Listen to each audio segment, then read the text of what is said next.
जय हिंद दोस्तों, एक बार फिर से फटाफट लेक्चर में आप सभी का स्वागत है। इस बार मैं आपके लिए आरआरबी एनटीपीसी नोटिफिकेशन को लेकर आया हूँ। ये आरआरबी एनटीपीसी नोटिफिकेशन पढ़ना हमें बहुत ज़रूरी है।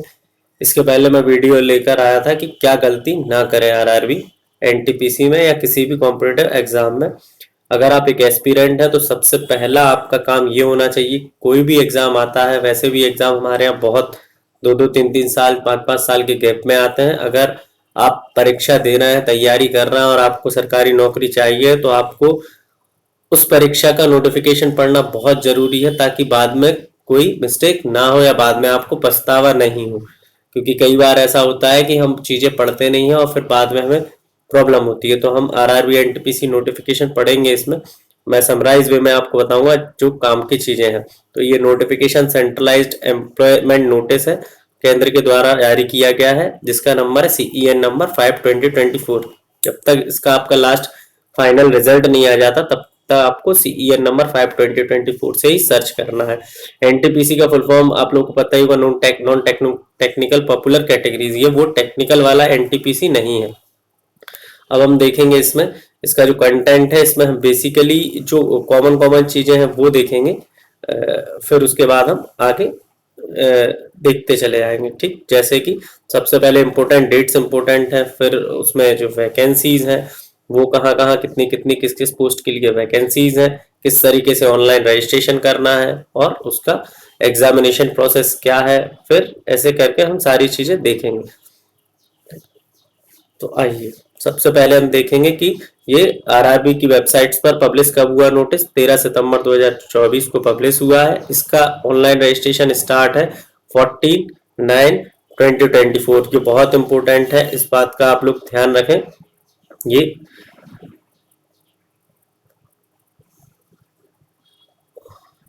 14 सितंबर 2024 को ये आपके स्टार्ट हो चुकी है, यानी कि ये डेट स्टार्ट हुए 14 सितंबर हो गया और लास्ट डेट इसकी है ये 14 सितंबर आपकी डेट है। इसके बाद इसकी लास्ट डेट है 13 अक्टूबर 2024। ठीक, तो आप लास्ट डेट तक का वेट मत कीजिए। आपको यदि फॉर्म भरना है तो आप आज ही भर लीजिए, आज कल 2 दिन के अंदर 3 दिन के अंदर, क्योंकि लास्ट टाइम पे कभी सर्वर इशू आ जाता है या बहुत सारी प्रॉब्लम आती है। क्योंकि बहुत सारे हमारे यहाँ ऐसे ऐसे छात्र हैं जो बैठे रहते हैं आखिरी दिन के लिए। उनको जब कोई बताएगा, कहीं से इंस्पिरेशन मिलेगा, मोटिवेशन मिलेगा, तब वो फॉर्म भरेंगे। और इसकी फी पेमेंट की लास्ट डेट है 14 अक्टूबर से 15 अक्टूबर, एक दिन और मिलेगा। और इसके बाद आपको कोई भी करेक्शन करना है तो उसके लिए 16 अक्टूबर से 25 अक्टूबर तक की डेट है। ठीक है, इसके बाद फिर आ जाते हैं आगे। तो इसमें बेसिकली हमें 5 पोस्ट हैं। चीफ कमर्शियल कम टिकट सुपरवाइजर, यानी टिकट वाली पोस्ट है, टिकट टीसी की। जो टीसी होता है हमारी ट्रेन में, उसके चीफ कमर्शियल कम टिकट सुपरवाइजर। स्टेशन मास्टर की है। गुड्स ट्रेन मैनेजर, जो गुड्स गार्ड होता था उसका नाम गुड्स ट्रेन मैनेजर कर दिया है। जूनियर अकाउंटेंट असिस्टेंट कम टाइपिस्ट, सीनियर क्लर्क कम टाइपिस्ट। ठीक है, और ये फॉर्म ऑनलाइन ही भरा जाएगा। किसी भी तरीके का अलग तरीके से कोई फॉर्म नहीं भरा जाएगा। इसकी एक ही वेबसाइट है rrbapply.gov.in, उस वेबसाइट पे जाके ही आप फॉर्म भर सकते हैं। इसके बाद हम वैकेंसीज की बात करें तो इसकी एज क्वालिफिकेशन जो है वो 18 से 36 साल है और with 3 year relaxation as per detail CEN। और जो रिलैक्सेशन मिलता है कैटेगरी वाइज या वुमेन्स को, उनके लिए इसमें अलग दिया हुआ है। तो हम देखेंगे जो इनका लेवल, क्या क्या लेवल है। लेवल मतलब वेतनमान कितना है। तो 7th लेवल पे की जॉब है चीफ कमर्शियल कम टिकट सुपरवाइजर की जॉब, वो है, वो लेवल 6 की जॉब है। स्टेशन मास्टर की जॉब लेवल 6 की है। Goods train manager level 5, junior account assistant level 5, senior clerk कम टाइपिस्ट लेवल 5। तो इसके अलावा लेवल 3, लेवल 2, लेवल 4 की भी होती है, बट अभी इस बार की जो नोटिफिकेशन है उसमें लेवल 6 और लेवल 5 की ही दी हुई है। जिनका जो इनिशियल पेमेंट आपको मिलेगा, इनिशियल पे आपका रहेगा 35,400 और 29,200। Medical standard B2, A2, C2 ये क्या है, ये आप लोगों को जानना बहुत जरूरी है। जो A2 दिया हुआ है उसमें आपका मेडिकल सबसे अच्छा होना चाहिए। जहां जहां A2 है आपकी आंखों, मतलब उसमें सारी चीजें आ जाएंगी नीचे नोटिफिकेशन में, आपको बताऊंगा तीनों मेडिकल के स्टैंडर्ड में क्या क्या होता है। एज जो टिकट सुपरवाइजर है उसकी 18 to 33 ईयर्स होना चाहिए, और सबकी 18 से 33 साल होना चाहिए, और जिनको रिलैक्सेशन मिलता है उनको 18 से 36 साल तक। ठीक। टोटल वैकेंसीज जो टिकट सुपरवाइजर की है वो 1736 है। ये ऑल ओवर इंडिया की बात हो रही है। ठीक है, जो ऑल ओवर इंडिया की बात हो रही है ये। फिर इसके बाद स्टेशन मास्टर की 994, बहुत कम पोस्ट है। फिर इसके बाद सबसे ज्यादा post goods train manager goods guard की है 3144। फिर 1507 है जूनियर अकाउंट असिस्टेंट कम टाइपिस्ट की। ऐसे करके इस तरीके से हम फिर आगे देखें तो ये 3 साल का उनके लिए है जो कोविड-19 पेंडेमिक के कारण वन टाइम मेजर दिया गया है। रिजर्वेशन किस किस के लिए है? SC ST OBC non creamy layer EWS physically disabled ex serviceman, इन सब के लिए रिलैक्सेशन भी है। अब ऑनलाइन रजिस्ट्रेशन की डेट आपको बता दी है। इसके बाद हम आगे देखेंगे इस नोटिफिकेशन में।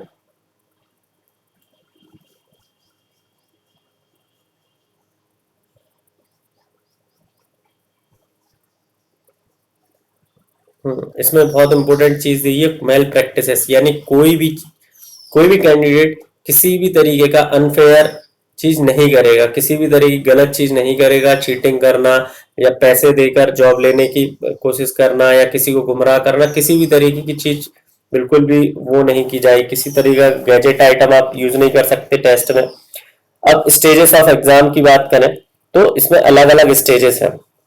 ठीक है, जो मैं आपको बता रहा हूं,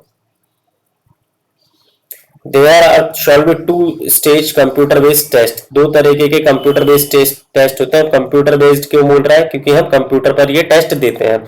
इसके बाद CBAT होता है, computer based aptitude test and typing skill test, अलग अलग पोस्ट के हिसाब से। जो कंप्यूटर बेस्ड एप्टीट्यूड टेस्ट है वो स्टेशन मास्टर के लिए होगा।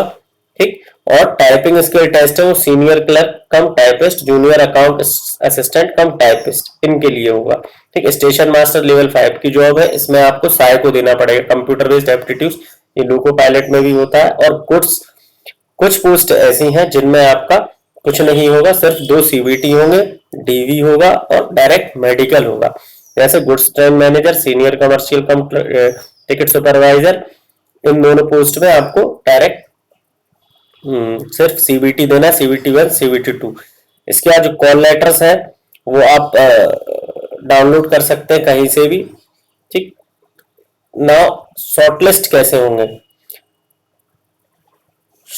शॉर्टलिस्ट का प्रोसेस भी इसमें दिया हुआ है। बाद में लोग प्रोटेस्ट करते हैं या हमारा RRB ही कभी कभी पलट जाता है, तो RRB wise shortlisting of candidate second stage CBT में कितने 15 गुना लोग लिए जाएंगे।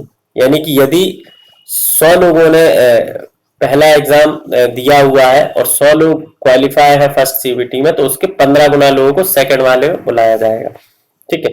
And the shortlisting for CBAT and typing skill test, फिर सेकंड पेपर के बाद 8 गुना लोगों को बुलाया जाएगा। ठीक है।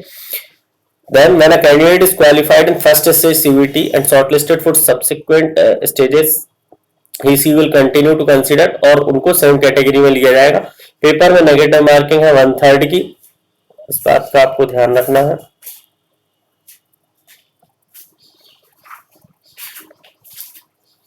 फिर इसके बाद हम आगे देखते हैं जनरल इंस्ट्रक्शंस में।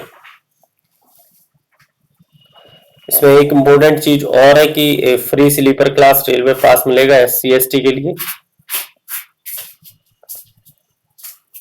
और कई बार ट्रेन भी चलाती है रेलवे अलग अलग सेंटर पहुंचने के लिए। अलग अलग पोस्ट है इसमें। हाँ, मेडिकल स्टैंडर्ड की हम बात करें तो इसमें 3 तरीके के मेडिकल स्टैंडर्ड है ABC, जिसको हम देखेंगे। जो A2 मेडिकल स्टैंडर्ड है, physically fit in all respect, हर तरीके से फिजिकल, उसको no fogging test without glasses, उनका कितना होना चाहिए 6/9। डिस्टेंट विजन होना चाहिए, और नियर विजन 0.6 विदाउट ग्लास, मतलब आपको चश्मा विदाउट ग्लासेस बोला गया है ना, विदाउट ग्लासेस 6/9 होना चाहिए, ठीक। और A3 में क्या होगा कि विथ और विदाउट ग्लास 6/9 होना चाहिए, इसमें आपका चश्मा लग सकता है ना। बट जो A2 पोस्ट है उसमें आप चश्मा नहीं पहन सकते हैं। फिर B2 है, B2 की भी ये जो मेडिकल है वो 6/9 6/12 है, विथ और विदाउट ग्लासेस, इसमें भी आप चश्मा पहन सकते हैं। सिर्फ A2 में चश्मा नहीं पहन सकते without glasses, and must pass test for colour vision, binocular vision, night vision and myopic vision. फिर C2 की बात करें तो C2 में भी आप चश्मा पहन सकते हैं, बट 6/12 होना चाहिए। ये आप पहले से चेक करा लें किसी भी हॉस्पिटल में जाके, किसी भी हॉस्पिटल में आप चेक करा सकते हैं पहले से कि आपका विजन कितना है। फिर हम नेक्स्ट देखेंगे इसमें कि ये हमारे मेडिकल स्टैंडर्ड हो गए, इसमें और भी सारी चीजें छोटी छोटी मेडिकल्स होते हैं, और different medical standards all apply to ex serviceman. Ex serviceman के लिए अलग से होते हैं, जो कहाँ पर होते हैं, IRMM में, इंडियन रेलवे मेडिकल मैनुअल में, इस तरीके से। और फिजिकली डिसेबल्ड के लिए भी IRMM में होते हैं। Candidate are advise to ensure that they are eligible as per the medical standard for the post. तो आप सबसे पहले अपनी मेडिकल एलिजिबिलिटी देख लें, वरना कई बार साइको देने जाते हैं बच्चे तो उनको भगा दिया जाता है क्योंकि उनको मोटा मोटा चश्मा लगा होता है, ठीक। अब एलिजिबिलिटी की बात करें तो आप इंडिया के होना चाहिए, या नेपाल के होना चाहिए, या भूटान के, या फिर Tibetan refugee who came over to India 1 जनवरी 1962 से पहले, जो यहाँ आ चुके हैं तिब्बतन के। और a person of Indian origin जो माइग्रेट कर गए थे पाक, बर्मा, श्रीलंका, ईस्ट अफ्रीका, इन सब कंट्रीज में, तो ये इतना कोई हमें देखना नहीं है। फिर एज लिमिट की बात करें तो फिर से वही 18 से 36 साल तक एज लिमिट है, जो आपकी नॉट अर्लियर देन, इस एज से पहले 2 जनवरी 1989 के पहले का कोई नहीं भर सकता। अनरिजर्व और EWS, और OBC का 2 जनवरी 1986 के पहले का नहीं भर सकता। SC ST का 2 जनवरी 1984 के पहले का नहीं भर सकता, ठीक है। ये रिलैक्सेशन है, OBC नॉन क्रीमी लेयर को 3 साल तक का रिलैक्सेशन है, SC ST को 5 साल का, एक्स सर्विसमैन को 3 साल, OBC को 6 साल और SC ST को 8 साल, और फिजिकली डिसेबल्ड को 10 साल का रिलैक्सेशन है जनरल में, 13 साल का OBC में, और 15 साल का SC ST में। Now we have talk about examination fees. तो यहाँ पर एग्जामिनेशन फीस है जो for all candidates except the fee concession categories को छोड़ के सभी के 500 रुपए लगेंगे, और 400 रुपए जो कि फर्स्ट स्टेज CBT के बाद अपने आप RRB आपको लौटा देगा आपके अकाउंट में। और जो फी एग्जाम्शन कैटेगरीज है उनके 250 रुपए है, वो भी RRB लौटा देगी। ऑनलाइन पेमेंट आप कर सकते हैं, ठीक है। मैं डेट आपको पहले बता चुका हूं। इसके अलावा आगे देखते हैं।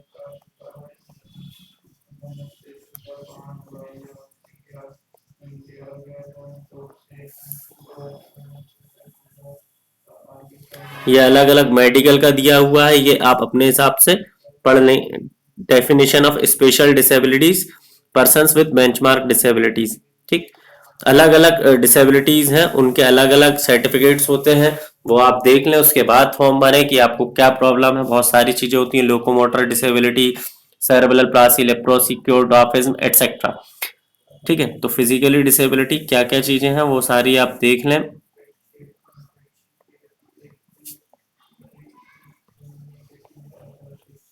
उसके बाद हम आगे देखेंगे NOC फॉर सर्विंग एम्प्लॉयज। जो ऑलरेडी जॉब कर रहा है उनको NOC लगेगी जब उनका पेपर क्वालिफाई हो जाए। Candidate serving in any central state government department, किसी भी सेंट्रल या स्टेट गवर्नमेंट डिपार्टमेंट में यदि आप काम कर रहे हैं, उसके बाद यदि आप NTPC का फॉर्म भरते हैं तो आपको NOC प्रोड्यूस करनी पड़ेगी। जिस डिपार्टमेंट में आप काम करते हैं वहां पर NOC का फुल फॉर्म होता है नो ऑब्जेक्शन सर्टिफिकेट, यानी कि आप जिस डिपार्टमेंट में काम कर रहे हैं उनको कोई ऑब्जेक्शन नहीं है आपके इस फॉर्म भरने से या इस जगह जाने से, ठीक है। रिक्रूटमेंट प्रोसेस क्या है मैं आपको बता चुका हूं। सबसे पहले फर्स्ट स्टेज CBT होगा, कंप्यूटर बेस्ड टेस्ट होगा, फिर second stage computer based test होगा, फिर टाइपिंग टेस्ट होगा, फिर साइको होगा, अलग अलग पोस्ट के हिसाब से, ठीक है। अब पेपर का पैटर्न क्या है, तो पेपर 1.5 घंटे का है। जो फर्स्ट स्टेज सीबीटी है, इस बात का ध्यान रखें, जो हमारा एग्जाम है वो 90 मिनट्स का है, ये आपको दिया हुआ है, जिसमें 3 सेक्शन आएंगे, जनरल अवेयरनेस, जीके और मैथ्स और रीजनिंग। जीके के क्वेश्चन रहेंगे 40 क्वेश्चंस, मैथ्स में 30 क्वेश्चन, रीजनिंग के 30 क्वेश्चन, टोटल आपके 100 क्वेश्चंस रहेंगे, जिसमें आपको 90 मिनट्स। और जो फिजिकली डिसेबल्ड है उनको 120 मिनट मिलेंगे, किनको, अकम्पनीड विद स्क्राइब, ठीक, स्क्राइब के साथ। यहाँ पर नेगेटिव मार्किंग बहुत इंपॉर्टेंट है, ये आप इंपॉर्टेंट कर लें, 1/3 की नेगेटिव मार्किंग है, ठीक, इस बात का ध्यान रखें। सेकेंड स्टेज सीबीटी इसके बाद होगा, और इसमें जितने बच्चे सिलेक्ट होंगे वो 15 गुना सिलेक्ट होंगे, ठीक है। फिर हम इसके बाद आगे देखते हैं सिलेबस। तो सिलेबस में यदि हम बात करें तो इसका सिलेबस थोड़ा वास्ट है। तो मैथ्स में आपको number system, decimals, fraction, LCM, HCF, ratio, proportion, percentage, mensuration, time and work, ये सारी चीजें आपको पढ़नी है कई बार। मैं आपके लिए इनके लिए बुक सजेशन भी करूंगा मेरे अगले वीडियो में, और कैसे पढ़े वो भी बताऊंगा, ठीक है। रीजनिंग में ये सारे टॉपिक्स हैं, इन सारे टॉपिक्स को एक बार आप देख लीजिए, इन टॉपिक्स से रिलेटेड ही कंटेंट लीजिए, कुछ भी फालतू ना पढ़े। जनरल अवेयरनेस में आपका गेम्स एंड स्पोर्ट्स, ठीक है, art and culture, Indian literature, monuments, places of India, life science up to 10th CBSE यानी कि साइंस आएगी, बायोलॉजी आपकी, history, freedom, physical, social and economic, geography, इसके अलावा polity and governance, world organisations, environmental issues, India and world at large basis, public sector organisations, flora and fauna of India, personalities, ये सारी चीजें आपको पढ़ के रखनी है। तो ये आपका बेसिक इतना आपका सिलेबस हो गया है। ये सिलेबस सीबीटी 1 का है, ये बहुत इंपॉर्टेंट है, इस बात को आप ध्यान रखें। आगे देखते हैं। सेकेंड स्टेज सीबीटी में 15 गुना बच्चों को लिया जाएगा, जिसमें से उसका पैटर्न भी इसी तरीके से रहेगा जो आपको ये दिया है, ठीक है। सिलेबस भी उसमें सेम रहेगा, थोड़ा बहुत वो बढ़ जाएगी, उसकी जो इंटेंसिटी है वो ज्यादा बढ़ जाएगी, टफनेस की। फिर इसके बाद सीबीएटी होता है। CBAT computer based aptitude test होता है, इसमें टी स्कोर जनरेट होता है, ये 42 मार्क्स का होता है। बैटरी टेस्ट, इसके बारे में भी मैं आगे बताऊंगा। ये बहुत इजी होता है, लोग बाग इससे घबराते हैं, बट ये बहुत इजी होता है अगर आपके दोनों पेपर निकलते हैं, और अगर आप इस पेपर के लिए ऑप्ट कर रहे हैं सीबीएटी के लिए, तो ये बहुत इजी होता है। Practice makes man perfect. इसके मार्क्स बहुत मैटर करते हैं, यदि आप इसके 5 में क्वालिफाई नहीं हुए तो भी आप रुक सकते हैं। फिर टाइपिंग टेस्ट में इसमें बताया गया है कि इंग्लिश और हिंदी, इंग्लिश में 30 वर्ड पर मिनट, इंग्लिश कितनी होना चाहिए, 30 word per minute, and Hindi 25 word per minute. कोई भी एक लैंग्वेज आपको टाइपिंग आना चाहिए। On personal computer only without editing tools and spell check facility, इसकी आप प्रैक्टिस करें टाइपिंग स्किल टेस्ट की, ठीक है। फिर इसके बाद नेक्स्ट आपका होता है डॉक्यूमेंट वेरिफिकेशन, ठीक। तो डॉक्यूमेंट वेरिफिकेशन में आपको आपके सारे डॉक्यूमेंट होने चाहिए 10th क्लास से लेकर अभी तक, कि आप देख लीजिए क्या कौन कौन से एग्जाम में आप टाइपिंग के लिए एलिजिबल हैं। तो एक सीनियर क्लर्क कम टाइपिस्ट और junior clerk, junior accountant, assistant कम टाइपिस्ट, इसमें टाइपिस्ट लिखा हुआ है जिस जिस पोस्ट में, उसमें आपको टाइपिंग के लिए एलिजिबल होना चाहिए। जिनकी टाइपिंग अच्छी है वो इस पोस्ट के लिए भी एलिजिबल हो सकते हैं, उनके चांसेस ज्यादा है सिलेक्शन के। और कंप्यूटर बेस्ड एप्टीट्यूड टेस्ट किसमें होगा, सिर्फ स्टेशन मास्टर में होगा। बाकी पोस्टों के लिए आप सिर्फ सीबीटी 1 और सीबीटी 2 देकर डायरेक्ट डीवी अटेम्प्ट कर सकते हैं। अब अप्लाई कैसे करना है, तो अप्लाई करने के लिए इसकी ऑफिशियल वेबसाइट दी हुई है आरआरबी पर, आरआरबी की ऑफिशियल वेबसाइट से कर सकते हैं। फोटोज हमें कैसी चाहिए है, तो फोटो आपकी कौन कौन सी फोटो होना चाहिए आपके पास, एक तो कैंडिडेट की फोटो, सिग्नेचर, SC/ST सर्टिफिकेट या स्क्राइब फोटो। तो कैंडिडेट की फोटो 20 से 50 केबी की होनी चाहिए, इसके लिए फोटो रिसाइजर होता है, या फिर आप ऑनलाइन किसी भी वेबसाइट से फोटो को रिसाइज कर सकते हैं। जो 20 से 50 केबी ये साइज होता है फोटो का, इमेज का साइज, ठीक। और साइन 10 से 40 केबी, और SC/ST सर्टिफिकेट ये सिर्फ उनके लिए जिनको फ्री ट्रेवल पास की जरूरत है, 50 से 100 KB का होना चाहिए। अब हम इसमें आगे देखेंगे क्या इम्पोर्टेंट है।